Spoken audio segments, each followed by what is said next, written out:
Lipas merupakan serangga omnivor yang suka membiak di tempat lembap seperti bilik air dan dapur. Jika anda telah melihat sebarang tanda lipas di rumah, adalah penting untuk anda mengambil tindakan segera untuk mengelakkan kerosakan selanjutnya atau risiko merebakkan jangkitan ke seluruh rumah anda. Cara menghapuskan lipas dalam rumah. Di sini ada panduan tentang cara menghapuskan lipas dari rumah anda. Anda akan belajar bagaimana untuk mencegah lipas masuk ke rumah dan bagaimana untuk membersihkan persekitaran di mana mereka biasanya hidup. 1. Gunakan perangkap gam. Perangkap gam adalah salah satu cara yang paling berkesan untuk mengusir lipas dalam rumah. Ia mudah digunakan dan cuma memerlukan sikit kos dan tenaga. Apa yang perlu anda buat cuma pasangkan perangkap gam di tempat-tempat lipas biasa bersarang dan biarkannya. Alat ini akan menjerat dan menyekat lipas serta membuatnya mati akibat kehausan. Taburkan asid borik. Boleh anda taburkan asid borik di tempat rumah di mana lipas suka sembunyi. Perlu anda berhati-hati untuk mengelakkan kontak dengan mata dan kulit. Selain itu, anda juga boleh menggunakan pelindung wajah dan sarung tangan untuk melindungi anda. Sebelum tabur, anda perlu memastikan bahawa asid borik ini tidak akan menyebabkan keracunan atau masalah kesihatan lain jika dipaparkan kepada anggota keluarga atau haiwan peliharaan. Taburkan baking soda. Tabur baking soda ke tempat di mana lipas dan perosak lain ditemui boleh membantu membunuhnya dan menghalangnya daripada datang kembali. Taburkan sedikit baking soda di sudut rumah anda, terutamanya di kawasan gelap seperti ruang bawah tanah atau dapur, dan di sekitar kabinet, almari dan di belakang peralatan elektrik. Ini akan membantu mewujudkan persekitaran yang tidak selesa untuk perosak ini. Sediakan perangkap lipas atau umpan lipas. Perangkap lipas atau umpan lipas adalah cara yang berkesan untuk anda mengatasi masalah lipas dan memastikan ia tidak akan kembali lagi. Perangkap ini terdiri daripada sebuah bekas plastik yang berisi bahan tertentu yang lipas suka, seperti minyak atau cecair lain. Lipas akan masuk ke dalam bekas ini, dan anda boleh menghilangkannya dengan mudah. Menghalau lipas dengan minyak pati atau essential oil.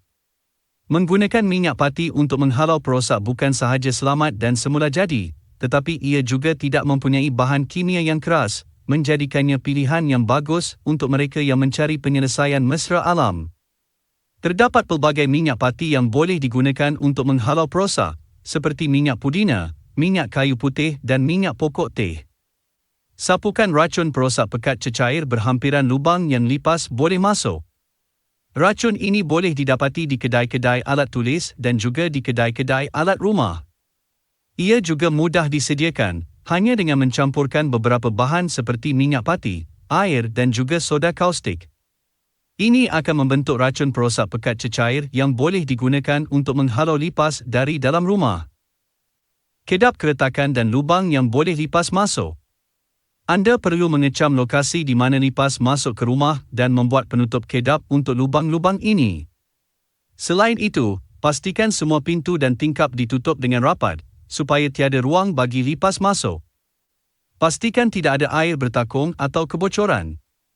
Anda harus menyemak peralatan mandian dan paip bekalan air untuk memastikan tiada kebocoran di tempat-tempat ini. Jika terdapat masalah dengan saluran paip, ini boleh menyebabkan air bertakung di mana lipas boleh hidup dan berkembang biak dengan cepat. Pastikan semua paip disemak setiap bulan untuk memastikan ia berfungsi dengan baik. Pakai daun pandan. Sifat antibakteria yang terdapat pada daun pandan membolehkan ia untuk menghalau lipas, dan ini merupakan cara yang selamat untuk membuang lipas dari rumah anda. Walaupun berkesan, anda perlu dilakukan dengan berhati-hati. Anda boleh memulakannya dengan membersihkan tempat di mana lipas sering bergerak. Kemudian, letakkan beberapa helai daun pandan di situ. Ini akan menarik lipas dan membantu anda untuk melihat di mana mereka berkeliaran. Anda juga boleh menggunakan gula atau madu untuk mendorong lipas ke arah daun pandan agar mudah bagi anda untuk mengambilnya nanti. Pakai lemon. Lemon mengandungi asid yang berkesan untuk membunuh haiwan perosak. Anda hanya perlu memotong lemon dan meletakkan potongan-potongannya di tempat-tempat di mana lipas telah dilihat. Asid yang terkandung di dalamnya akan bertindak sebagai racun bagi lipas, yang akan menyebabkan mereka mati atau melarikan diri. Pakai kayu manis. Kayu manis adalah produk semula jadi yang mempunyai sifat penghalau serangga, yang menjadikannya alat kawalan perosak yang berkesan. Ia tidak memerlukan sebarang peralatan khas dan ia mudah diperolehi. Kisar sahaja beberapa batang kayu manis kering dan taburkan serbuk di sekeliling kawasan yang anda ingat lipas itu bersembunyi. Baunya cukup kuat untuk menghalau lipas, tetapi tidak terlalu kuat untuk manusia.